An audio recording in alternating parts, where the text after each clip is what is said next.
আসসালামু আলাইকুম, আমি মোহাম্মদ শিলন মিয়া। আমি ঢাকা সেন্ট্রাল ইউনিভার্সিটি 24-25 সেশনের ঢাকা কলেজ ক্যাম্পাসের বাংলা ডিপার্টমেন্টের স্টুডেন্ট।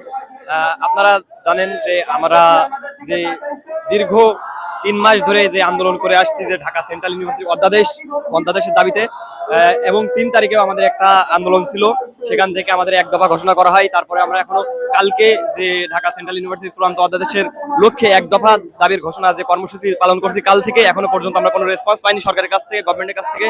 তো আজকেও আমরা সেই পরিপ্রেক্ষিতে আজকেও আমরা কর্মসূচিতে অবস্থান করেছি এবং এটা অনির্দিষ্টকালের জন্য আমাদের এই কর্মসূচি চলবে এক দফা, যতক্ষণ না পর্যন্ত আমাদের চূড়ান্ত অধ্যাদেশ না আসে।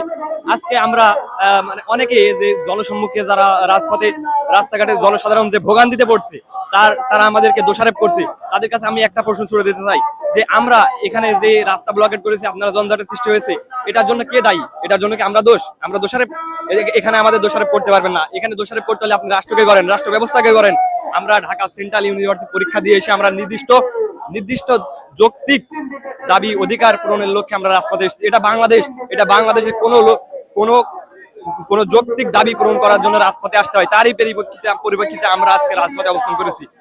এখানে কালকে দেখলাম একটা মিডিয়ার সামনে একটা আপু যে এই যে শিক্ষার্থীদেরকে গালি দিয়েছে, তারা নাকি জঞ্জাটে পড়ে, নাকি সে নাকি ইউএসএ থেকে এসেছে, সে তার দাবি সে রাস্তায় জঞ্জাটে পড়েছে, সে আমাদেরকে স্টুপিড বলে গালি দিয়েছে। এখানে স্টুপিড কারা?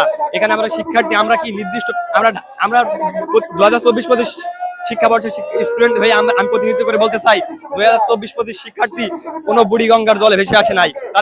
তারা কেন এখনো পরিচয় ভুগছে? প্রস্তাবিত ঢাকা সেন্ট্রাল ইউনিভার্সিটি পরীক্ষা দিয়ে তারপরে তাই এখানে এসছে। তাহলে কেন তারা এখনো পরিচয় ভুগছে? তারা কেন এখনো ক্লাসে ফিরতে পারেনি? তারা এখনো চূড়ান্ত অধ্যাদেশ পায়নি?